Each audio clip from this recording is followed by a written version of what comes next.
Reciban cálidos saludos de Noticiero Semanal de VNews, canal exclusivo de la agencia vietnamita de noticias. A continuación, las informaciones más relevantes enviadas a nuestra mesa de redacción.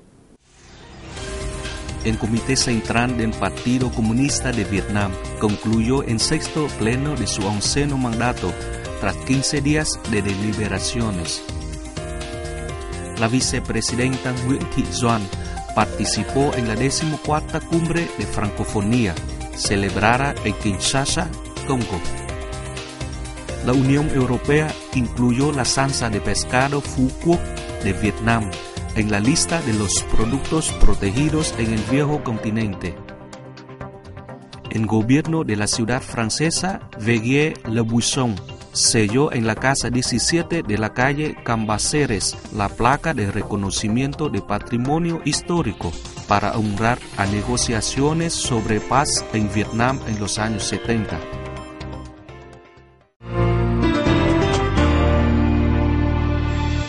El Comité Central del Partido Comunista de Vietnam concluyó en sexto pleno de su 11º mandato, tras 15 días de deliberaciones.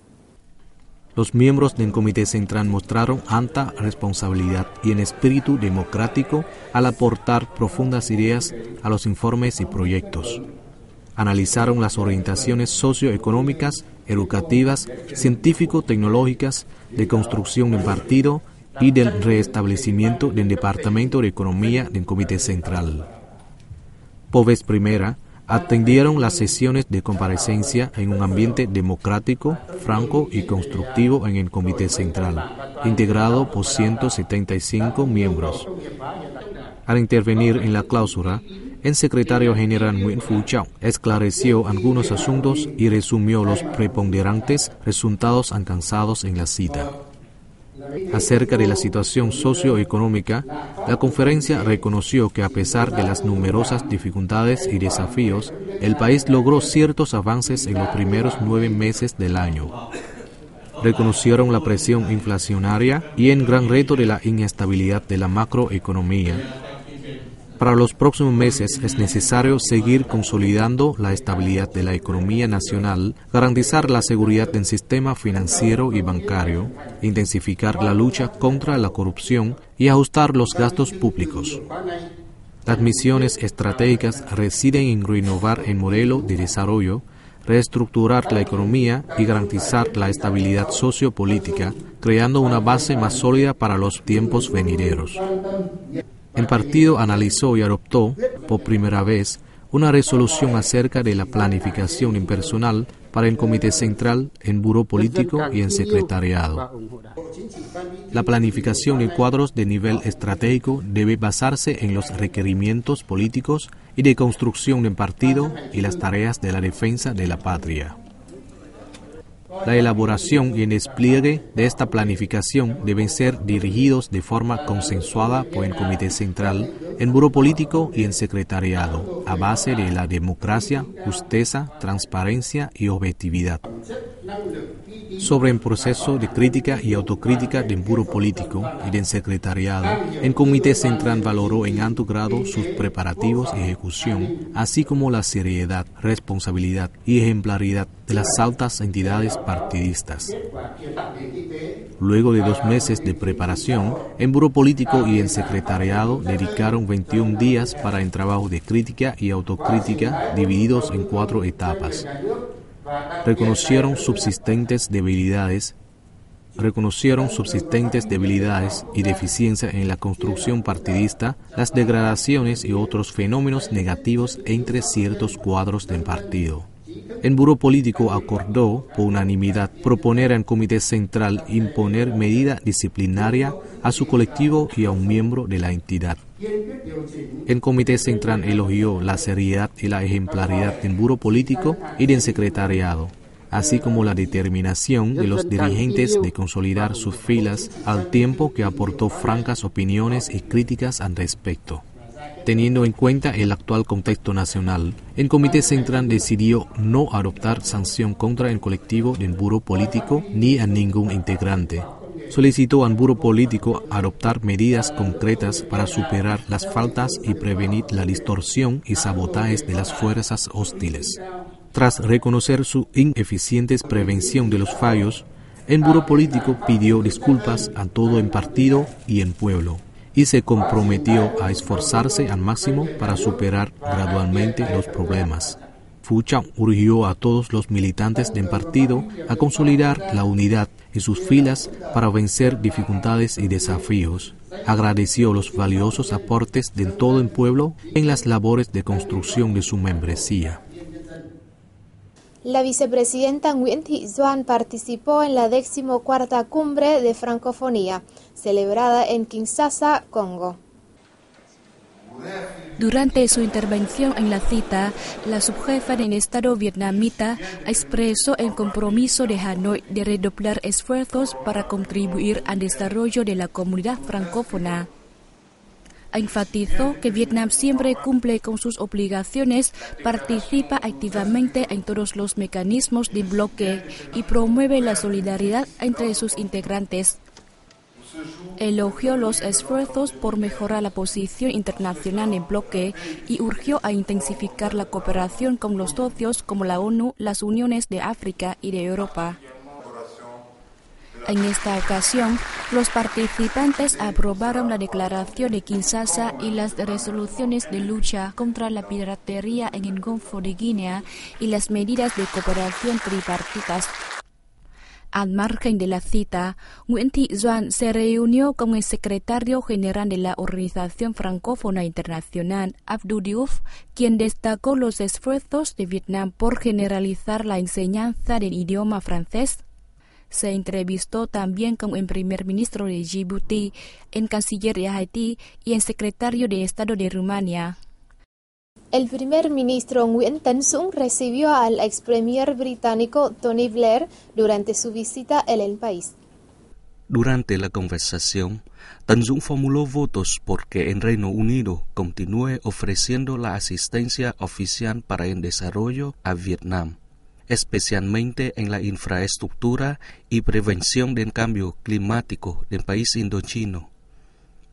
A su vez, Tony Blair afirmó la disposición de su país de compartir experiencias con Vietnam en la reforma económica, captación de inversión foránea, reestructuración de empresas estatales y lucha contra el cambio climático.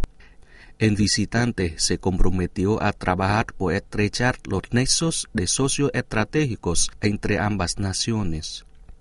En otro encuentro con el canciller Phạm Bình Minh, Tony Blair elogió las medidas aplicadas por Hanoi para estabilizar la macroeconomía.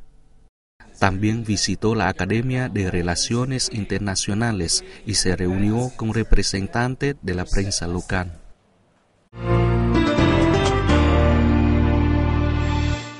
La Unión Europea incluyó la salsa de pescado Phu Quoc de Vietnam en la lista de los productos protegidos en el viejo continente.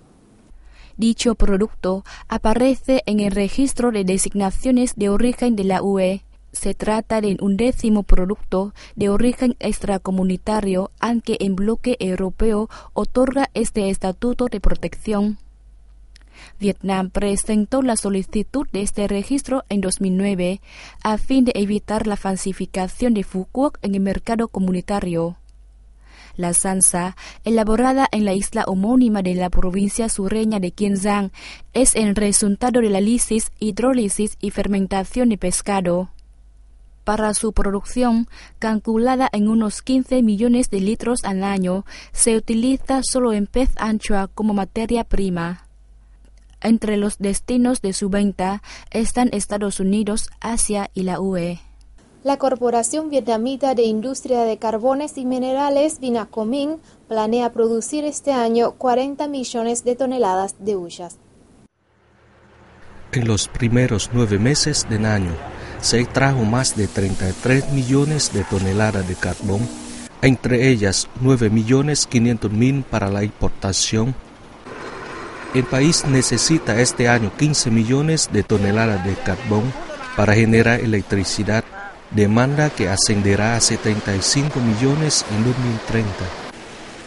Se estima que la cuenca del Río Rojo dispone de una reserva de 210.000 millones de toneladas. La producción arrocera de Vietnam alcanzará unos 43 millones de toneladas en 2012, un aumento de 1 millón de toneladas más que cifra del año anterior, pronosticó el Ministerio de Agricultura y Desarrollo Rural. El Ministerio de Agricultura y Desarrollo Rural actualizó que los arrozales cubren una área de casi 8 millones de hectáreas, un incremento de 1,2% respecto al año anterior. Hasta el momento, agricultores del país terminaron la siembra otoño-invernal en 1.500.000 hectáreas, principalmente en las provincias norteñas. La siembra en las localidades meridionales del país, sobre todo en el delta del río Mekong, se encuentra en cierto atraso debido a desfavorables condiciones climáticas.